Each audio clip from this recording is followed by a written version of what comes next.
ce soir, on accueille Maxime Ray. Je ne sais pas si vous regardez sur l'Université de Lyon, il y a des vidéos qui sont ma thèse en 180 secondes. Et vous avez des doctorants qui viennent présenter leur thèse. C'est comme ça que j'ai découvert Maxime. Il est très volumineux, très expressif. Et donc, il a exposé sa thèse en 3 minutes sur le milieu circongalactique. Sinon, il est passionné d'astrophysique, c'est aussi un excellent grimpeur. Je signale qu'il est 7C quand même, je ne sais pas si, pour ceux qui connaissent. Il y a les montagnards. Donc, sinon, il a quand même fait des études de physique, puisqu'il a un magistère qu'il a fait à Paris Sud. Il a également un master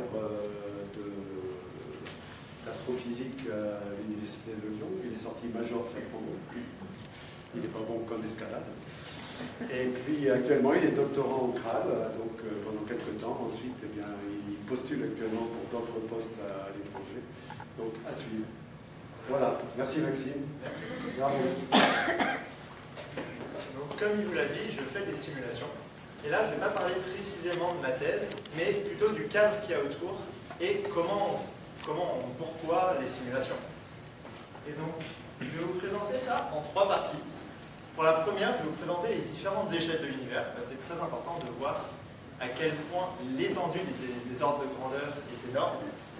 De la même façon, je vais vous présenter son histoire, parce que 14 milliards d'années, ça fait pas mal d'années. Et enfin, je vais vous dire comment les simulations numériques s'installent dans tout ça. Donc, pour commencer, je vous montre une photo surprenante. C'est parce qu'on part d'une petite échelle, 1 mètre. Et donc, 1 mètre, c'est un enfant de 4 ans. Ma guitare, j'ai mesuré, elle fait exactement 1 mètre, c'est satisfaisant, et plein d'autres guitares, ou à peu près la hauteur de poignée d'une porte. Et à partir de ça, maintenant, à chaque fois, on va multiplier par 1000 la distance. À chaque slide, on va augmenter de 3 ordres de grandeur. Donc, si on augmente de 3 ordres de grandeur, on atteint 1000 mètres, 1 km, et c'est exactement la distance entre ici et mon bureau. Donc, on augmente assez vite de distance, et on va aller jusqu'à l'échelle de l'univers observable. Ensuite, si on augmente encore d'un facteur 1000, on atteint 1 million de kilomètres, et c'est à peu près l'échelle caractéristique de la France. Donc, si on prend Google Maps, parce qu'on va de bas en haut ou de gauche à droite, ça fait à peu près 1 million de kilomètres. Mètres, certes. Je vais un peu trop vite. Et donc, on augmente très très vite, mais c'est très lent à l'échelle de l'univers. On augmente encore de 3 ordres de grandeur, on arrive à peu près, pour avoir un 1, à 3/4 du diamètre du Soleil. On augmente encore, on arrive, bon, j'ai pas réussi à avoir un 1 là, c'est 1,5 puissance 9, 12. Et on arrive à l'orbite de Saturne. Et je trouve que cette image n'est pas très représentative, même si on voit les différentes planètes, et on voit ces 4 planètes qui sont les planètes du système solaire intérieur, et ces 4 planètes qui sont du système solaire extérieur. Je préfère cette image. Donc tout en haut, vous avez les distances à l'échelle entre les différentes planètes, le Soleil, et les différentes planètes du système intérieur, les différentes planètes du système extérieur. Mais vu que c'est énorme, je l'ai coupé en 4, et je l'ai reporté là, donc de gauche à droite et de haut en bas. Et donc cette distance, c'est si on part du Soleil et qu'on va jusqu'à Saturne. Et donc c'est encore énorme, et on va encore plus loin. La prochaine étape, c'est une année lunaire. Donc c'est la distance que la lumière, qui va à 300 000 km par seconde, voyage en 1 an. C'est totalement phénoménal, mais on est encore dans la galaxie. La galaxie est vraiment énorme. Et donc si on va plus loin, si on va plus loin, on atteint l'épaisseur de la Voie lactée. Donc la Voie lactée est notre galaxie, est immensément grande, et très très très fine, mais c'est quand même 10 puissance 19 mètres. Et on n'est pas encore au bout de nos mètres. Si on va plus loin, on atteint le diamètre de la Voie lactée. Donc 10 puissance 1, 2, 3, 4, 6, 12, 18, 10 puissance 21 mètres. Et ça nous fait remarquer que la Voie lactée est vraiment énorme en longueur et très très fine en épaisseur. Excuse-moi. Ouais. Avant, c'était quoi la Voie lactée? À l'épaisseur, je pense. Ouais, c'est en gros, là ça fait du 10 puissance 19, et là, 10 puissance 21. Merci. Aucun problème. Si on s'éloigne encore, on va voir les galaxies les plus proches. Donc on a la Voie lactée qui est là, et toutes les galaxies qui sont à peu près, qui sont pas très loin, et on appelle ça le groupe local. C'est tous les objets qui sont liés gravitationnellement. Donc il y a l'univers en expansion, et ces objets sont suffisamment proches pour ne pas subir l'expansion. Si on s'éloigne encore un peu, on arrive sur le superamas local. Même principe, mais encore une échelle supérieure. Et donc notre groupe local il est là, et c'est le superamas local de la Vierge qui est assez grand, encore une fois. Vous avez peut-être vu cette image, qui est l'Aniakea, qui a été publiée quelques années dans Nature. Et enfin, on arrive à la dernière échelle, celle de l'univers observable. Donc, c'est en se plaçant au centre, c'est la distance qu'on parcourt à la vitesse de la lumière en un temps qui est égal à l'âge de l'univers. Vu que l'univers est 13,7 milliards d'années, ça fait 13,7 milliards d'années-lumière. Donc c'est absolument immense. Et vous voyez qu'on atteint plus 10 puissance 26.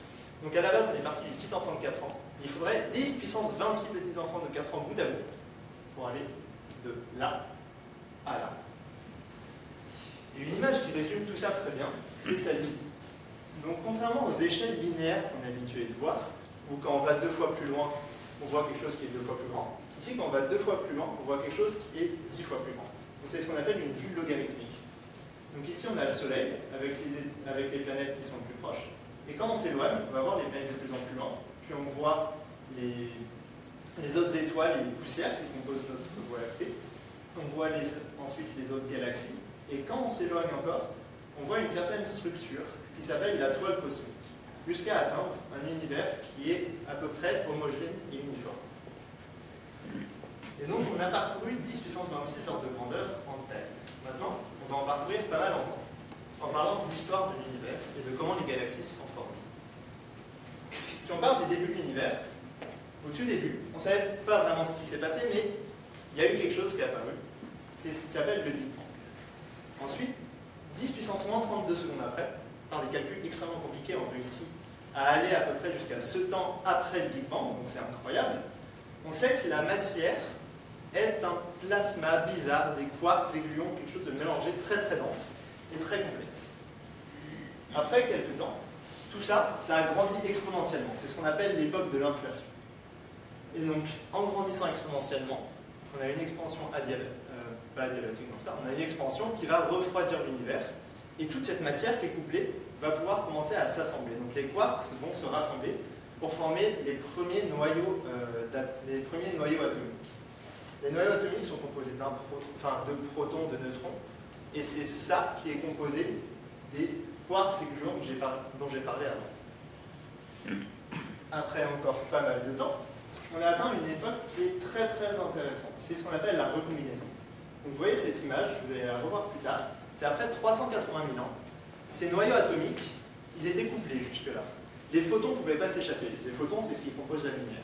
Et dès qu'un photon était émis, il était réabsorbé par un atome, par un électron, il était réabsorbé.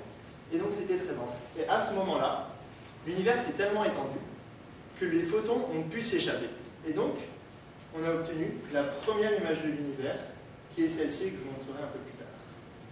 Et donc, en s'assemblant, les photons se sont échappés, et les noyaux d'atomes ont formé les premiers atomes en s'associant à des électrons, l'hydrogène, l'hélium, et quelques éléments un peu plus lourds comme le lithium, le beryllium. C'est ce qu'on appelle la nucléosynthèse primordiale.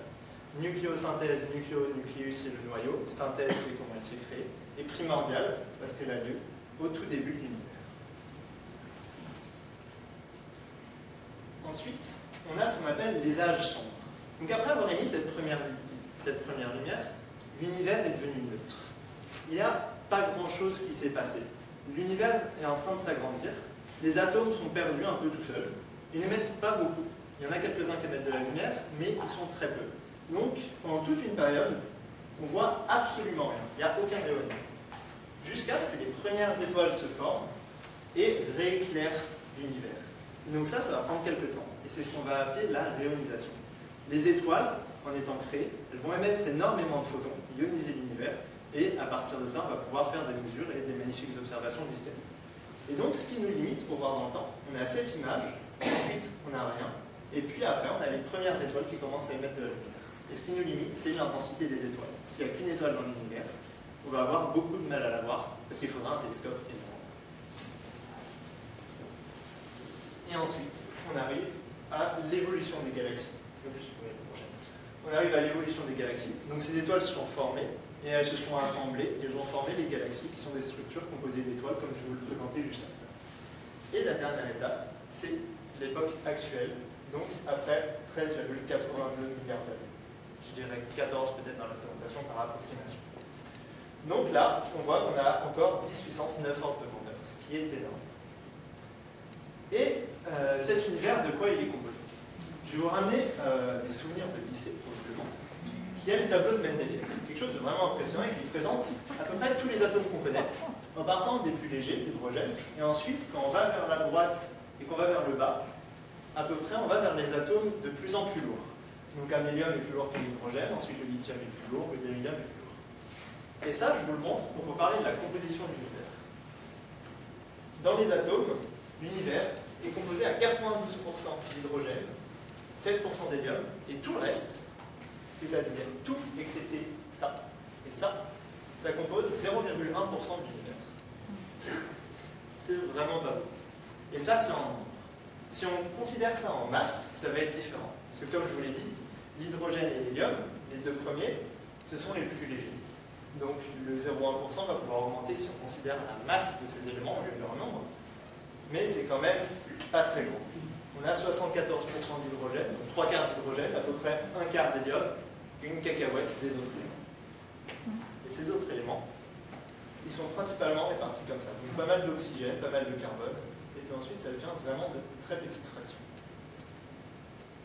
Et ça, c'est toute la matière qu'on va appeler baryonique, la matière ordinaire. Baryonique, en fait, ça vient de la mécanique quantique, c'est juste que c'est une matière qu'on peut palper, qu'on peut voir, qui est entre guillemets, normale. Et c'est pas du tout toute la matière de l'univers. Une grosse partie de la matière est en fait la matière noire. Tout ce que je viens de vous présenter, c'était 15,5% de l'univers. Donc quand je mets matière baryonique, vous pouvez remplacer par ordinaire. C'est les chaises, les tables, tout le tableau baryonique. Et c'est vraiment une infime partie de l'univers. On a 85% de matière noire. Et cette matière noire, comment est-ce qu'on sait qu'elle existe? On l'a découvert en regardant la vitesse de rotation des étoiles autour des galaxies. Donc on a pris une étoile au centre, on a pris une plus loin, plus loin, plus loin, plus loin, plus loin, et ça nous a permis de faire ce graphique. On voit la vitesse de rotation de l'étoile en fonction de sa distance au centre. Donc quand on observe, on voit quand on s'éloigne, la vitesse augmente, augmente, augmente jusqu'à un certain point où ça fait un plateau. Et ça, on ne comprenait pas bien. Parce que si on s'en référait aux équations de Kepler qui avaient décrit l'orbite des planètes et tous ces mouvements, on s'attendait à ça. Quand on s'éloigne, la vitesse augmente, mais au bout d'un moment, vu qu'on est moins proche du centre, l'attraction gravitationnelle est plus faible, la vitesse de rotation va être plus petite, comme une fronde. Si on a une fronde avec un très long fil, la vitesse va être assez lente, et si on a un petit fil, elle va être plus rapide. Donc, on a vu que ce qu'on observait n'était pas exactement ce à quoi on s'attendait. Donc, une hypothèse a été de dire qu'il y avait de la matière qu'on ne voit pas, ce qu'on appelle la matière noire. Et donc, en faisant des calculs, on a pu voir la quantité de matière noire qu'il fallait pour réussir à avoir le même résultat que la courbe observée. Et grâce à ça, on a vu que la plupart des galaxies semblaient être dans un halo de matière noire. Pour toutes les galaxies, il y a un grand halo avec la galaxie au milieu, qui est la plupart de la matière baryonique, et toute cette matière noire. Et donc, ça fait qu'il y a énormément de l'origine de la gravité dans cet endroit qui va être non visible. Un autre moyen de confirmer la présence de matière noire, c'est les lentilles gravitationnelles. Donc, c'est des super images quand on fait de l'astrophotographie, si on a des très bons trucs. C'est des images comme ça, on voit une galaxie et quelques points qui semblent assez bizarres au vu de ce qu'on connaît des galaxies. On voit des objets diffus, pas continus, mais presque. Et là, on a des points qui apparaissent comme ça. Et ça s'explique grâce aux lentilles gravitationnelles. Et donc, ces lentilles gravitationnelles, c'est qu'on considère une galaxie qui est à gauche et qui va émettre des rayons. Donc, quand une galaxie émet des rayons, elle les émet tout droit. Et si on est à la Terre, étant sur la Terre, si on a un objet entre, on n'est pas censé l'avoir. Et ce qu'on voit, quand on fait la relativité générale, c'est qu'en réalité, si cet objet est suffisamment massif, il va dévier les rayons lumineux. Et donc, de la Terre, on va avoir l'image de la galaxie qui est centrale, plus l'image de derrière, qui va faire les 4 points dans cet exemple qu'on a vu dans l'image précédente. Et ça, c'est un phénomène impressionnant parce qu'il permet de voir des galaxies qui sont bien plus longues.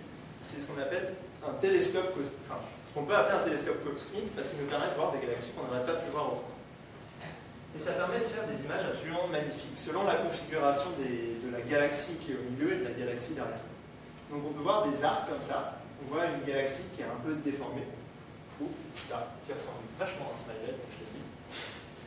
Et on peut voir aussi ça. Donc c'est un alignement quasiment parfait entre nous, l'observateur, l'objet massif qui nous cache de la galaxie qui est derrière, et la galaxie qui est derrière. Et donc les faisceaux vont tous être déviés autour de cette galaxie centrale. Et là, vous vous dites, mais qu'est-ce que c'est que le rapport avec la matière noire? C'est que pour calculer, pour réussir à inférer à quoi ressemble la galaxie qui est autour, on a besoin de modèles. Et pour ces modèles, il faut savoir la masse qu'il y a à l'intérieur. Donc on a essayé avec la masse baryonique, la matière ordinaire, et ça ne marchait pas, on ne trouvait pas les mêmes formes. Alors qu'en ajoutant l'impact de la matière noire, on retrouve exactement les formes auxquelles on s'attend. Donc les modèles avec la matière noire sont cohérents. Il y a encore beaucoup d'autres preuves que la matière noire semble être présente, même si on ne la voit pas.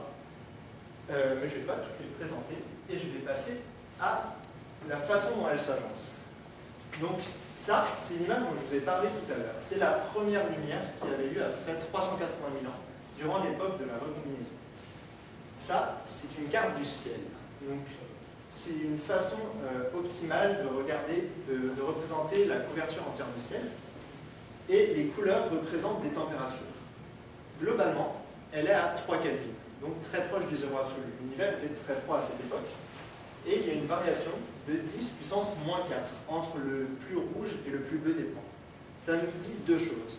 La première, c'est que l'univers est quasiment homogène, c'est-à-dire qu'il est le même partout à cet endroit, mais à des petites variations près. Et en fait, ces variations, elles nous permettent de calculer les variations de densité qu'il y a à cette époque. Donc c'est ce qu'on appelle les fluctuations primordiales de densité. Les endroits où la température est différente, il y aura un peu plus de matière, donc un peu plus de potentiel gravitationnel, et ça va diriger l'accrétion de la matière noire. Et la matière noire, avec des simulations, ça on voit très bien, on a pu voir qu'elle s'agençait sous forme de filaments. Donc si vous regardez cette partie, c'est des cônes où nous sommes au centre, et plus on regarde loin, plus on voit loin dans l'univers et loin dans le temps. Et ce qu'on voit, c'est que très loin dans le temps, il n'y avait pas vraiment de structure, donc l'univers était globalement homogène, et avec le temps, des structures ont commencé à se former quand on se rapproche de nous. Et ça, c'est ce qu'on appelle la toile cosmique. C'est sous l'effet de la gravité, avec ces fluctuations initiales de densité, qui sont à peu près un champ gaussien, la matière noire s'est accrétée en suivant le potentiel gravitationnel pour faire cette toile cosmique. Et ce qui est remarquable, c'est que ça vient d'une simulation, et ça, c'est des observations, où chacun des points représente une galaxie. Et on voit qu'on a quasiment la même chose. Ensuite, sous l'effet de cette toile cosmique, le gaz a aussi suivi le potentiel gravitationnel. Le gaz suivit la gravité. Et donc, de la même façon que la matière noire, il a commencé à s'accréter sous forme de filaments avec le temps. Donc ici, on voit le temps qui passe avec une mesure qui s'appelle Z, qu'on appelle le redshift, et qui part d'assez loin et qui va jusqu'à redshift 0, 0 étant aujourd'hui. Et on voit ces structures qui sont très bien formées dans l'univers d'aujourd'hui.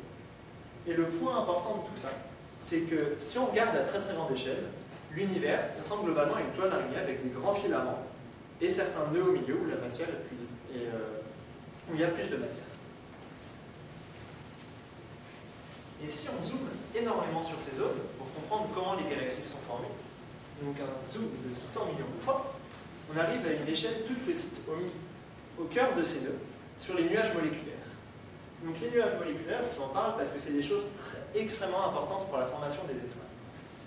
Dans l'univers, on a énormément de gaz, et sous l'effet de la gravité, il a commencé à se rapprocher, à s'accréter, et former des nuages comme ça.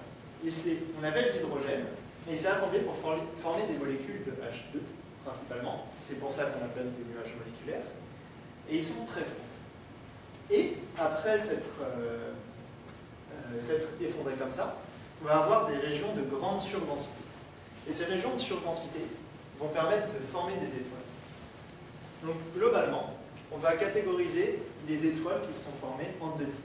Les étoiles de faible masse, les étoiles massives.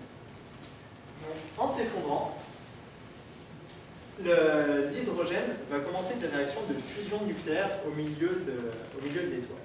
La pression est telle à l'intérieur que les atomes qui sont au milieu, les deux hydrogènes qui sont au milieu, vont être forcés de se coller ensemble. Et c'est ça la fusion nucléaire. Et donc on va avoir des dégagements d'énergie incroyables. Et c'est ce qui se passe pour les étoiles. Et avec le temps, l'hydrogène va former de l'hélium en étant écrasé au milieu. Puis ensuite, on va encore former des éléments plus lourds au milieu. Et ainsi de suite, jusqu'à ce qu'à l'extérieur, on ait des couches d'hydrogène. Ensuite, des couches d'hélium et des éléments des éléments de plus en plus lourds.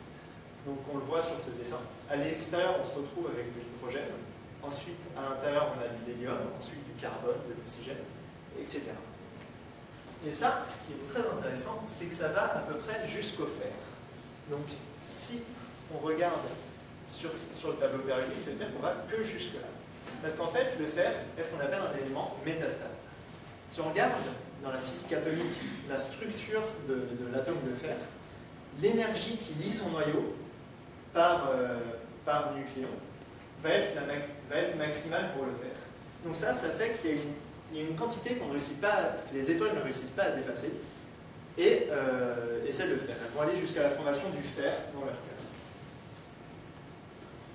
Et donc toutes ces étoiles, dans toute leur complexité, une à une vont former ces galaxies énormes. Et un point très important que je veux donner ici, c'est qu'on ne peut pas voir chacune des étoiles une à une. On voit juste le halo diffus qu'elles émettent, la lumière qu'elles émettent. On ne peut pas les discerner une à une, sauf dans un cas particulier. Et ce cas, c'est les supernovae. Donc les étoiles de faible masse ne réussissent pas à aller jusqu'au fer. Elles sont généralement inférieures à 8 fois la masse du Soleil. Et une fois qu'elles ont brûlé tout leur carburant, elles vont juste éjecter leur couche extérieure. Il n'y aura rien de vraiment grandiose, mais quand même de jolies images, qui va se former. Alors que pour les étoiles qui sont plus de 8 fois la masse du Soleil, on va avoir des supernovae.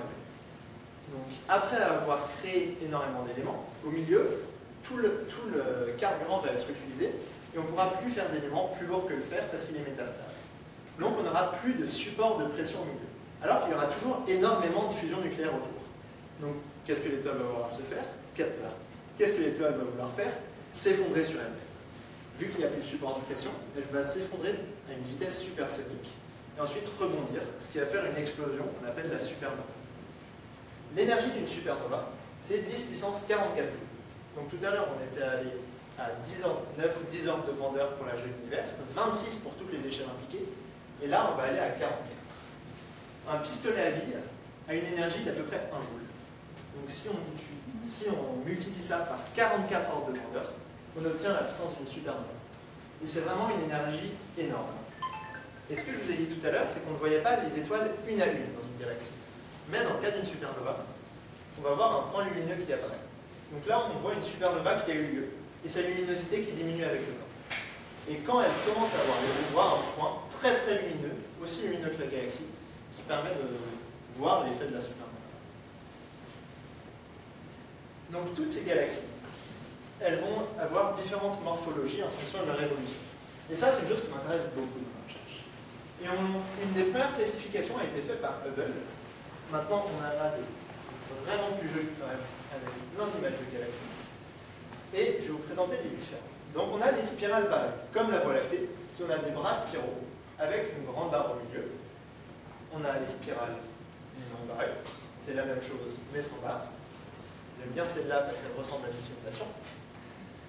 Ensuite, on a les elliptiques, donc un peu plus massives.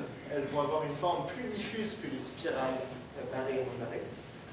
Et ce qu'on remarque, c'est qu'on a les spirales ici, les spirales barrées ici, et qu'elles semblent se rassembler là. Et donc, on peut se dire qu'il y a probablement un lien. Et ensuite, on a les galaxies les plus jolies, ce qu'on voit. Les galaxies irrégulières, qui font des choses comme ça. ou comme ça. Et celui-là, je l'aime beaucoup parce qu'on dirait un pingouin qui couvre un œuf. Si vous regardez la petite patte là, le corps, sa tête, son bec et un petit œuf, ça fait une super image de fourrure. Et comment est-ce qu'on... Ah oui, et toutes ces images sont fausses en fait. Quand je dis qu'elles sont fausses, c'est pas qu'elles n'existent pas. Pour être plus précis, c'est que les couleurs sont fausses. Un point important que je voudrais vous présenter, c'est que quand on regarde dans différentes couleurs, on voit différentes choses. Par exemple, si on regarde dans les rayons X, on voit à travers les atomes. On voit les os. Si on regarde dans l'ultraviolet, on émet de la lumière ultraviolet, on peut faire apparaître certaines couleurs. Si on regarde dans l'infrarouge, on peut voir la température des objets. Donc là, par exemple, il a les yeux et la bouche très très chaudes, et le reste est plutôt froid. Et ces différentes couleurs nous permettent d'accéder à différentes composantes. Et pourquoi? Pour ça, on va faire une petite parenthèse en atomistique.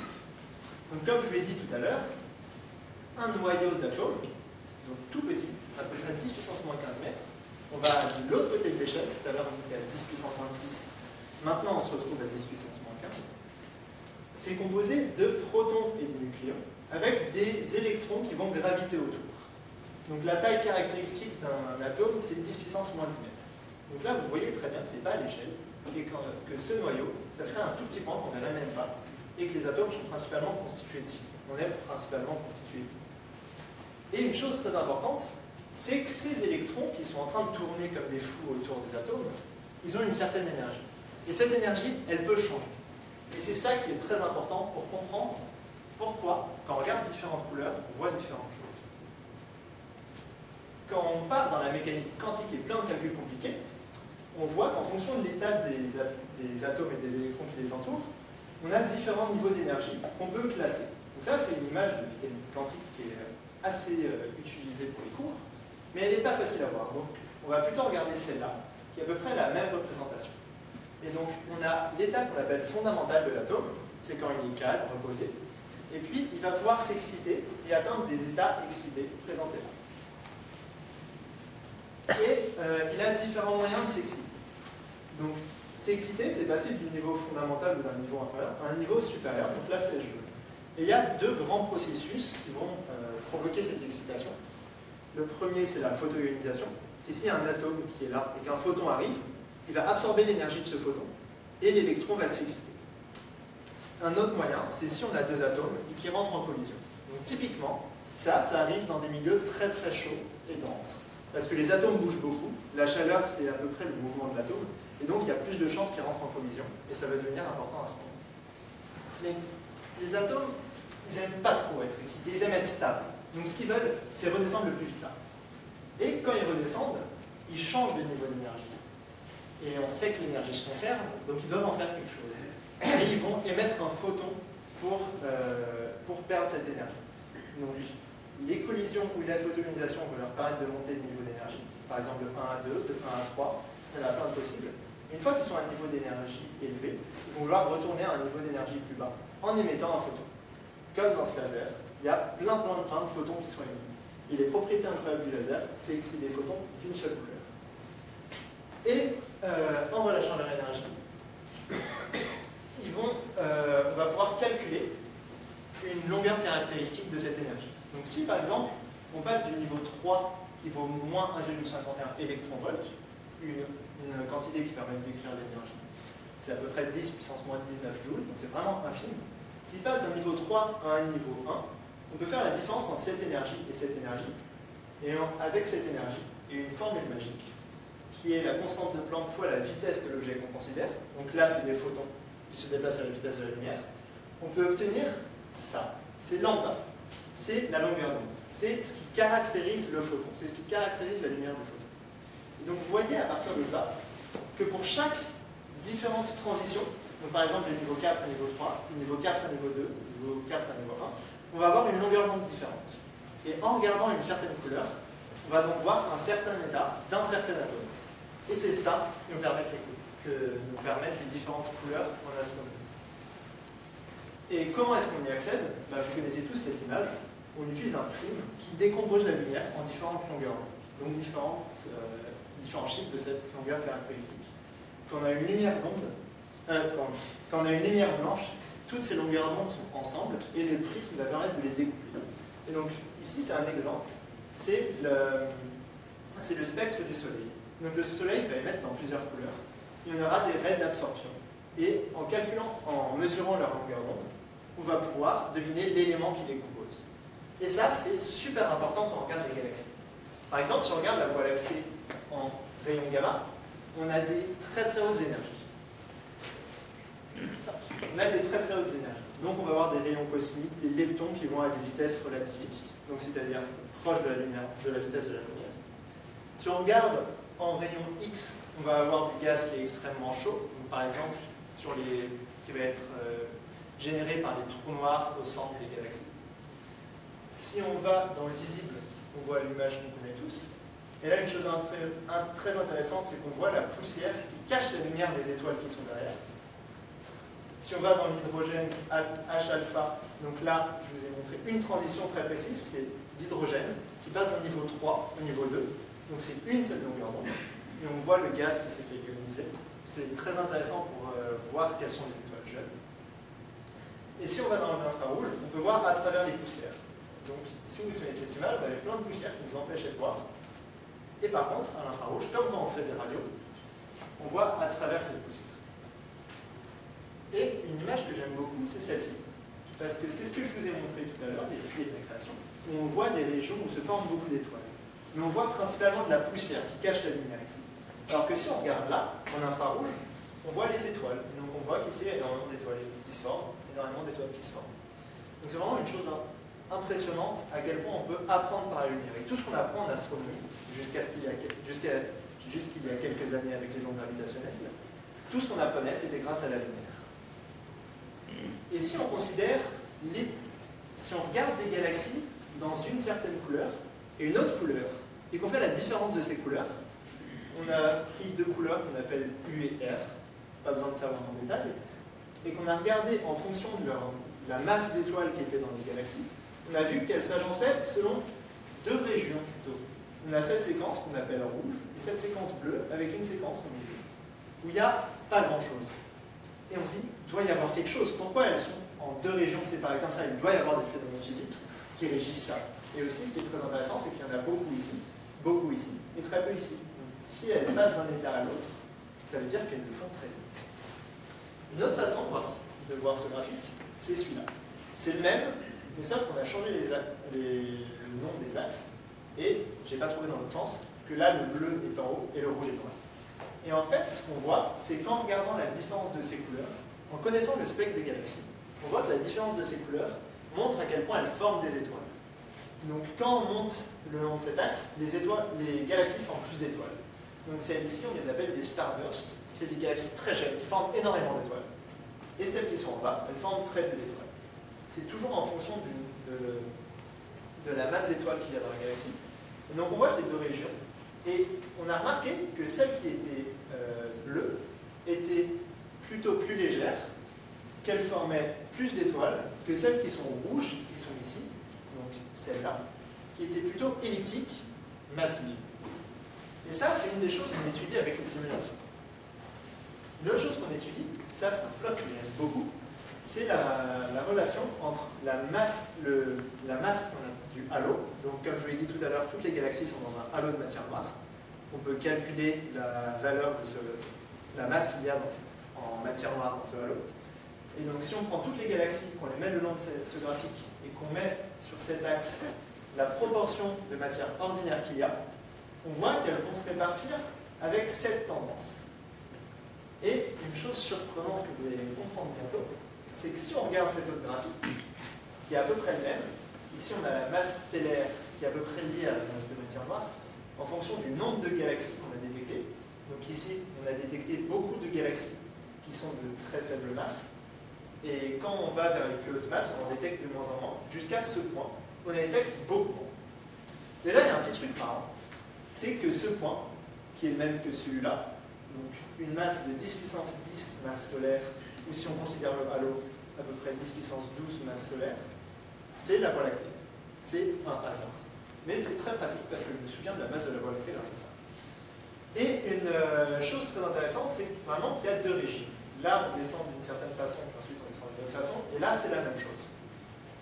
Et si on compare à ce qu'on avait vu avant, on regarde la fraction de baryons de matière ordinaire qu'il y a dans la galaxie, on s'attend plutôt à ce que ça fasse ça. Donc ça veut dire que par rapport à la quantité de matière ordinaire qu'il y a dans l'univers, du gaz s'est fait, de la matière baryonique s'est fait éjecter des galaxies. Elle est en dehors des galaxies. Et c'est ça qui provoque cette différence ici entre les deux courbes. À plus faible masse, on suppose que c'est les supernovae qui provoquent ça, et à plus haute masse qu'on appelle les AGN. Donc je vais moins parler des AGN. Les AGN, c'est des trous noirs supermassifs qui sont au centre des galaxies et qui vont éjecter du gaz très puissant, très très vite. Et donc ça va être plus efficace pour les galaxies à haute masse. Pour les faibles masses, ces trous noirs ne sont pas encore supermassifs, ils ne peuvent pas éjecter énormément de gaz. Et donc le moyen le plus efficace d'éjecter du gaz, ça va être les supernovae. Et ça, c'est une chose qu'on étudie beaucoup avec les simulations numériques, parce que on n'est pas sûr que ce soit exactement les supernovae. On pense qu'il peut aussi y avoir d'autres phénomènes qui impactent ça. Et les supernovae influencent ça et font diminuer la quantité de gaz et d'une façon vraiment complexe et de différents axes, de différentes façons possibles. Donc on a de la matière qui va tomber dans les galaxies. Si vous vous souvenez, on a une toile cosmique, l'univers est sous forme de toile cosmique. Et donc on a du gaz qui va tomber vers ces nœuds. Il y a une plus forte gravité vers les nœuds de la toile, donc le gaz va tomber. C'est ce qui est représenté par les flèches bleues là. Donc ce gaz va former des nuages moléculaires, comme ceux qu'on a vus tout à l'heure. Ces nuages moléculaires vont s'effondrer gravitationnellement et former des étoiles. Et si ces étoiles sont massives, elles vont exploser en supernova. Et les supernovas vont avoir différents impacts. Premièrement, elles vont détruire les nuages dans lesquels elles sont. Vu que c'est un événement extrêmement puissant, assez pour voir la supernova sur la galaxie, elles vont détruire le nuage moléculaire qui les a formés, et donc empêcher d'autres étoiles de se former. Aussi, elles vont éjecter du gaz hors de la galaxie, et donc ça va faire qu'on voit moins de baryons dans la relation qu'on a vue avant. Et enfin, si elles sont suffisamment puissantes, elles peuvent empêcher ce qu'on appelle des inflows, donc elles peuvent empêcher le gaz qui vient des filaments de tomber dans la galaxie. Imagine une explosion tellement puissante qu'elle arrête le gaz qu'elle a. Et donc, tout ça, c'est vraiment très complexe, ça va dans tous les sens. C'est un gaz très compliqué, donc on utilise les simulations numériques pour étudier ça. Donc comme je vous l'ai dit, on les utilise parce que c'est un milieu avec plein de composantes différentes. Donc on a du gaz qui tombe, qui est plutôt froid. On a du gaz qui est chaud, qui s'emballe la galaxie, qui va aussi détruire les nuages moléculaires, aussi qui peut retomber dedans. Donc ça va dans tous les sens. Il y a du gaz de toutes les phases, du gaz chaud, du gaz froid, du gaz dense, du gaz peu dense. Et il y a énormément de physique. On a la gravité, le rayonnement, il faut considérer les photons, il faut considérer que le gaz peut se refroidir, il faut considérer l'expansion de l'univers. Donc tout ça, c'est un des avantages des simulations numériques. Ensuite, on a énormément d'échelles spatiales. Donc on a besoin des échelles stellaires pour savoir quand les supernovas explosent, parce que ça impacte la formation des galaxies. Mais on a aussi besoin de considérer la toile cosmique, parce qu'on veut savoir le gaz pour étudier les galaxies. On veut comprendre la quantité de gaz qui tombe dans les galaxies. Donc, on a 16 ordres de grandeur par an. Si on considère le temps, les supernovae vont exploser très vite. On va le voir durant quelques heures, et ensuite, on va encore avoir une certaine lumière pendant quelques jours. Mais on veut au moins une résolution temporelle d'une dizaine d'années pour avoir suffisamment de détails. Et donc, ça va d'une dizaine d'années jusqu'à l'âge de l'univers, si on veut simuler la formation des galaxies telles que la Voie lactée. Donc là, on a encore 10 puissance 9 ans. Et donc si on a 10 puissance...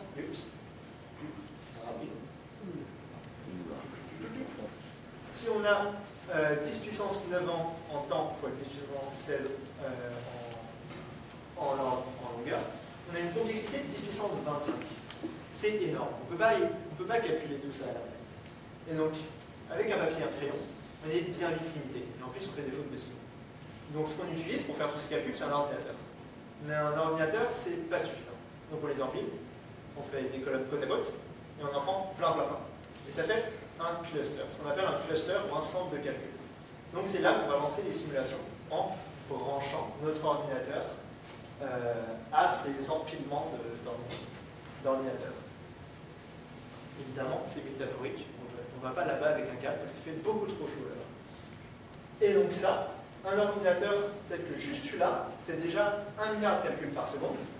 Donc vous imaginez que cet empilement d'ordinateurs, il permet d'en faire énormément. Et c'est bien plus rapide que si on fait des choses là.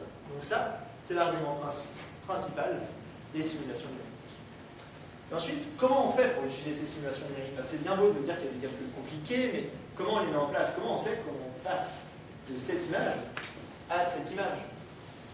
Bien, on discrétise l'espace, on discrétise le temps. Ce que je veux dire, c'est qu'on va mettre des grilles dessus. Un petit point marrant, c'est que cette image, vous pensez probablement tous que c'était une galaxie, mais ce n'est pas une galaxie. C'est déjà une simulation de galaxies. Elles sont de partout. Et ce que je veux dire quand je dis qu'on discrétise l'espace, c'est que si vous regardez le mouvement de ma main, il est continu. Vous allez le voir tout le temps. Mais dans les ordinateurs, on ne peut pas avoir des choses continues comme ça. On peut avoir des petits pixels, comme dans les images, et leur attribuer une valeur. Donc ce qu'on va faire, c'est qu'on va pixeliser cette image pour attribuer une valeur à cette cellule, à cette cellule, à cette cellule, à cette cellule, et à toutes les cellules. Donc c'est ce que je montre ici. Et toutes ces cellules, on va leur attribuer une quantité physique. Donc, selon la simulation qu'on veut faire, la base, je veux dire, c'est d'attribuer de la densité, donc la densité de gaz qu'il y aura dans chaque cellule, l'énergie qu'il y a dans chaque cellule, E, et UV, Z, W si on considère 3 axes, là c'est un exemple en 2 dimensions, qui va être la direction du gaz. Donc, si on regarde, si cette cellule a un V positif, on sait qu'il y a du gaz qui, à la prochaine étape, ira probablement par là. S'il y a un U positif, ça ira probablement par là. Si une grande masse, ça va probablement se diffuser et un peu autour de toutes les étoiles. Donc ça, c'est la première étape. On discrétise l'espace. Et la deuxième étape, c'est de discrétiser le temps. Et donc, on part d'un temps T. Et ensuite, de la même façon, le temps n'est pas continu. On va être là, puis là, puis là. Et donc, on va passer à un temps T plus T. Et comment on fait pour calculer les échanges qu'il y a entre ces différentes cellules? On utilise des équations qu'on appelle des équations de conservation. Donc la conservation de la masse, de l'impulsion, de l'énergie, et une équation pour fermer le système. Et en fait, tout ça, ce que ça décrit, c'est que si on considère une simulation très simple, vous imaginez un pixel ici, et on va dire qu'il y a une loi qui existe. C'est la gravité qui va vers le bas. Là, tout ce que ça fait, ça dit que si on met de la masse ici, à l'étape d'après, elle va être attirée et va tomber ici. Et ça, c'est ce qu'on fait de manière juste beaucoup plus compliquée, avec beaucoup plus d'équations. Et un exemple très simple pour voir ça, c'est l'explosion d'une supernova. Donc ce que j'ai fait, c'est que j'ai mis un champ de densité uniforme, donc la même densité de partout, puis au milieu, j'ai mis une énergie énorme, donc 10 puissance 44 joules comme tout à l'heure. Et ce qu'on voit, c'est que naturellement, avec les équations de physique, cette énergie va vouloir s'éloigner du centre et on va avoir une explosion. Et ce qu'on voit ici, c'est ce qu'on appelle la surdensité. Donc on a une densité ici qui est la densité initiale, et là on a beaucoup plus de densité parce que la supernova va éjecter, va pousser le gaz de son chemin. Et ce qu'on voit pas très bien ici, c'est qu'ici à l'intérieur, c'est plus blanc et extérieur. Donc elle pousse bien le gaz qui est à l'intérieur qui est plus blanc. Et l'utilité de modèles comme ça, même si lui est simpliste, c'est que ça permet de comparer ces résultats avec des théories. Et donc de faire des modèles et comparer ces modèles aux observations. Et c'est ça toute la puissance des simulations numériques, en plus de pouvoir prédire ce qu'on va voir. Et donc, c'était un modèle, on va dire, facile. Mais pour les simulations de formation de galaxies, on a différentes approches. Et ce graphique les décrit. On va avoir deux paramètres qui sont très importants. On va voir la résolution de la simulation, parce que plus on a une petite résolution sur la simulation, plus elle va coûter cher à faire tourner. C'est comme les images. Une image de 1 pixel, c'est très léger. Une image de 3 milliards de pixels, ça va faire bugger votre ordinateur. Là, c'est pareil. Plus on va là, plus c'est cher. Et aussi, ce qui est important, c'est la taille de la boîte. Donc, ce qu'on veut, c'est pouvoir quand même résoudre cette toile cosmologique, mais il faut suffisamment en prendre sans trop en prendre, parce qu'aussi, ça va faire des simulations plus longues. Et donc, il existe principalement deux types, on va dire, de simulations. Donc, celles qui vont se focaliser sur cette partie, donc des boîtes très grandes, mais avec une très petite résolution, ou des simulations qui vont faire des très petites résolutions et dans des boîtes plus petites. Et un autre paramètre qui est important, mais il faudra un graphe en 3D et je n'ai pas le temps de le faire, c'est le temps. Parce que si on veut faire une simulation qui considère juste les premiers millions d'années, ça va être beaucoup plus rapide que si on veut faire 14 milliards d'années. Donc ça, c'est un troisième axe. Et donc, certaines de ces simulations vont pas loin dans le temps, d'autres vont plus loin. Et aussi, on peut changer la physique. On peut ici considérer, par exemple, faire des boîtes encore plus grandes et considérer que la matière noire, parce qu'on peut, ça peut sembler raisonnable de dire que la matière ordinaire a peu d'impact vu sa proportion à la matière noire quand on considère l'agencement de la toile cosmique. On peut aussi rajouter de la physique, donc par exemple rajouter des champs magnétiques qui n'étaient pas dans les équations, et rajouter des choses comme ça qui vont rendre plus complexes les équations et faire que le temps de calcul est beaucoup plus long. Et ce que je fais, ce que j'aime beaucoup faire, c'est un peu un mix des deux. Donc je vais avoir une très très grande échelle, donc là on a à peu près 2 mégaparsecs, où on va résoudre la toile cosmique, mais pas extrêmement bien, parce que ça va être trop cher. Donc on va avoir une toile cosmique, on va avoir notre environnement cosmologique qui va apporter du gaz dans une petite région où on a une résolution incroyable. Donc on est un peu en bas à droite du graphe et un peu en haut à gauche du graphe de tout à l'heure. Donc là je vous ai présenté un zoom, si on zoome, on atteint cette galaxie qui a une extrêmement haute résolution. Et ce qui est encore plus impressionnant, c'est que la résolution n'est pas la même partout. Donc par exemple, autour de la galaxie, là où il y a bien peu de densité, il n'y a pas beaucoup d'évolution, on n'a pas besoin d'énormément de temps de calcul, on va faire des gros pixels. Mais là où il y a plein de choses qui se passent, plein d'explosions de supernova, des formations d'étoiles, on va avoir des pixels très petits. Donc là, on a 1000 parsecs, et la résolution à l'intérieur, c'est 20 parsecs. Donc vous voyez qu'on couvre des ordres de grandeur énormes.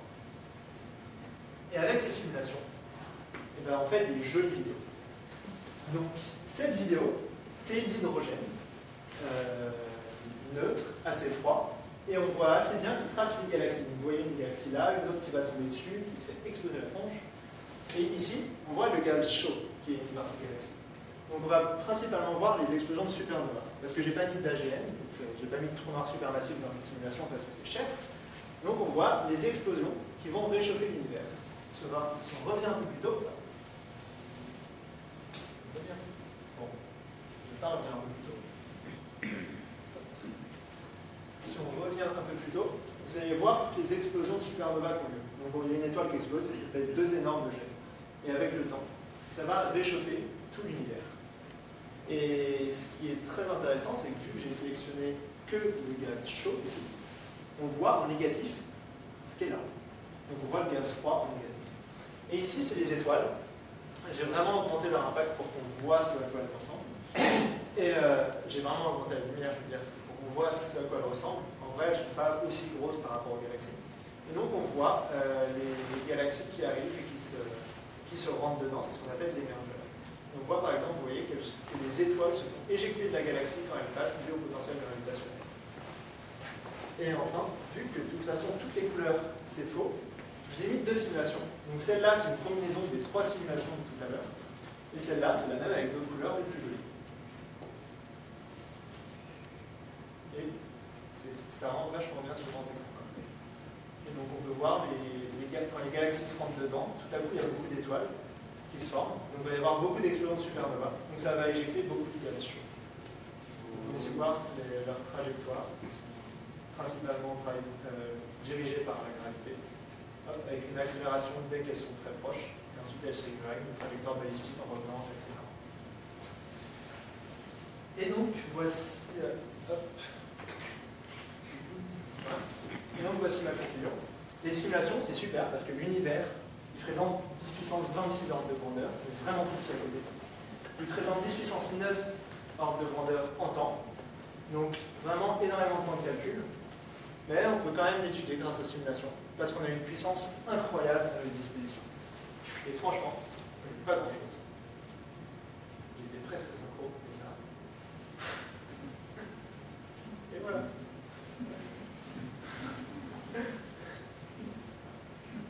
C'est tout pour moi. Je vous remercie.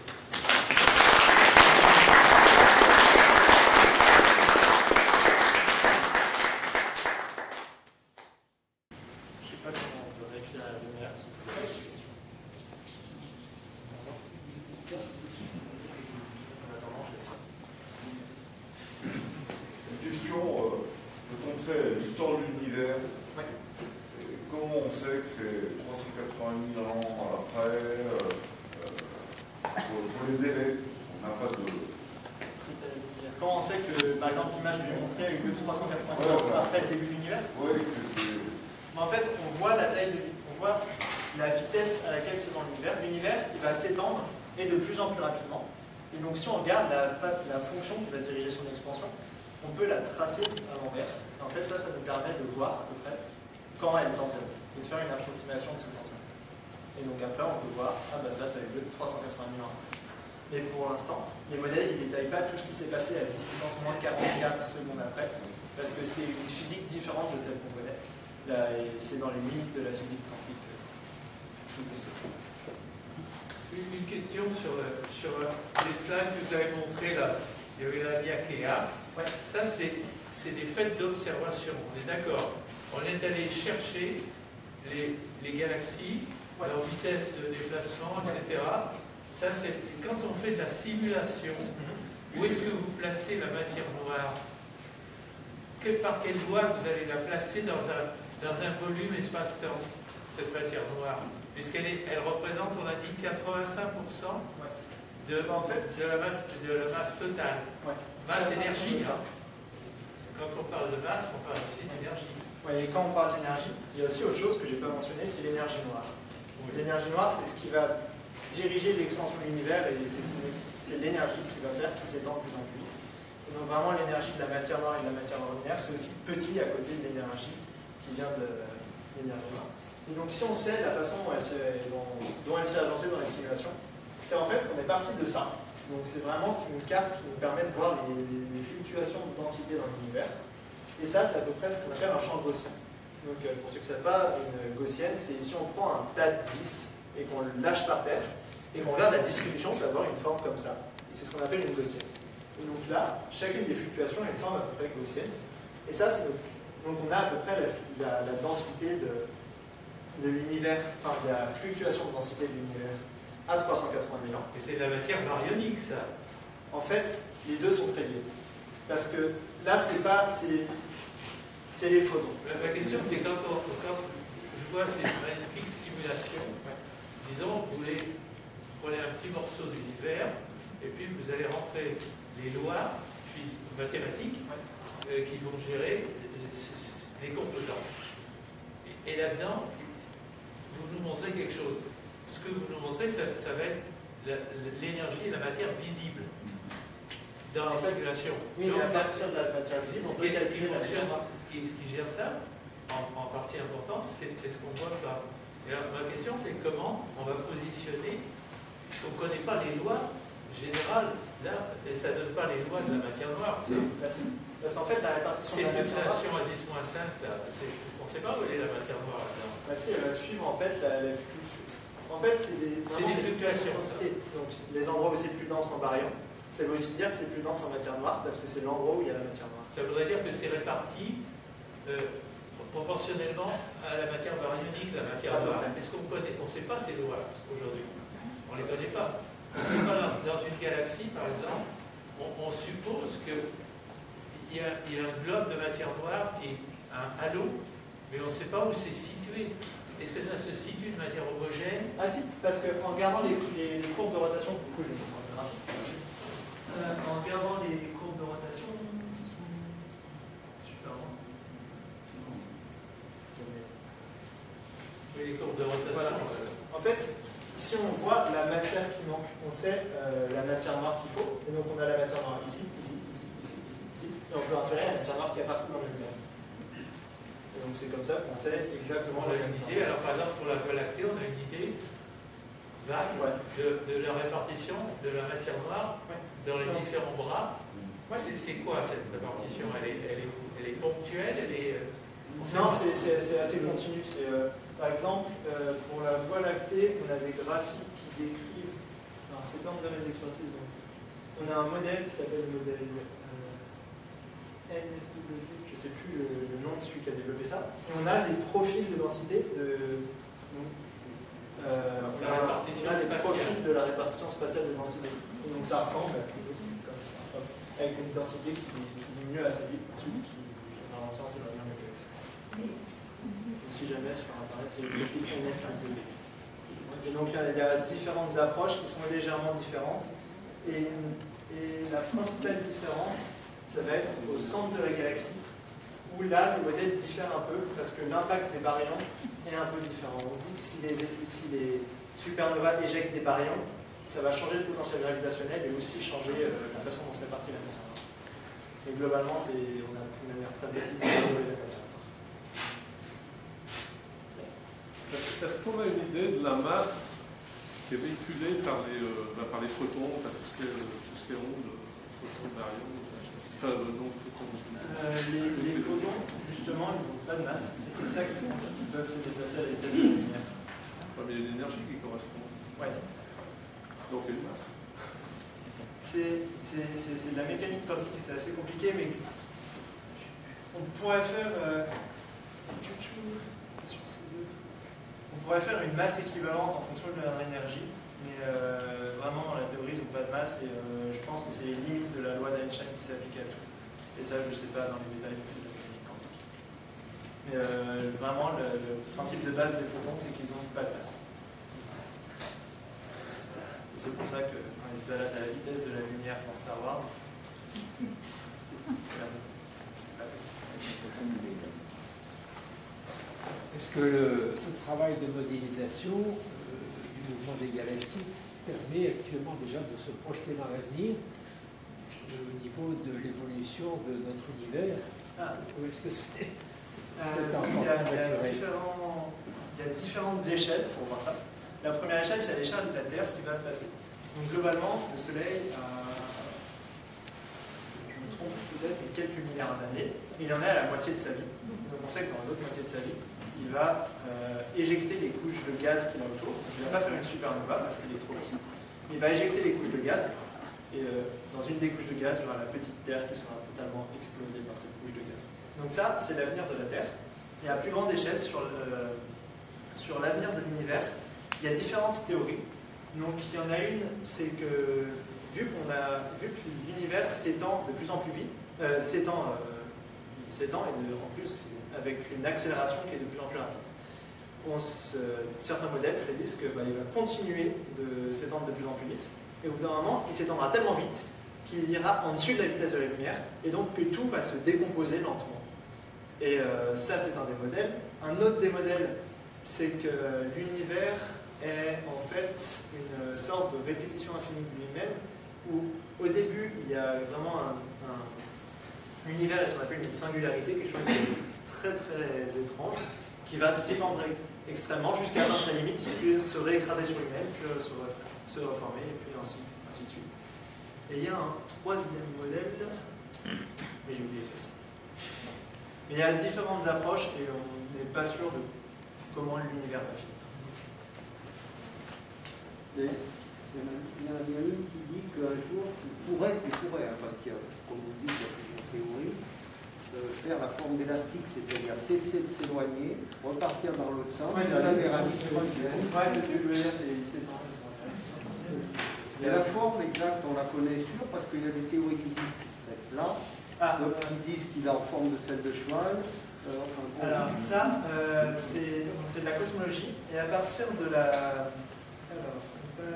répartition de matière noire, je crois, on peut calculer la proportion,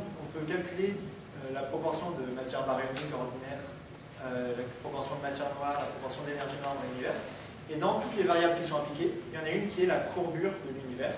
Et donc ça, c'est ce qu'on appelle oméga K. Et en fait, on peut avoir différentes courbures dans l'univers. Donc il y en a une qui s'appelle hyperbolique, où la distance entre deux points s'appelle droite. Il y en a une qui est... ça va plus marcher de toute façon. Donc on a différentes, et en fonction de la valeur de cet oméga K, qui est entre 1 et moins 1, on a la courbure de l'univers. Et pour l'instant, les dernières mesures, ça vient du satellite Planck, c'était 0, quelque chose, plus ou moins quelque chose, qui faisait que c'était cohérent avec 0, c'est-à-dire un univers plat. Donc l'univers, on a l'impression que la géométrie est plate pour l'instant. C'est cohérent avec une géométrie plate.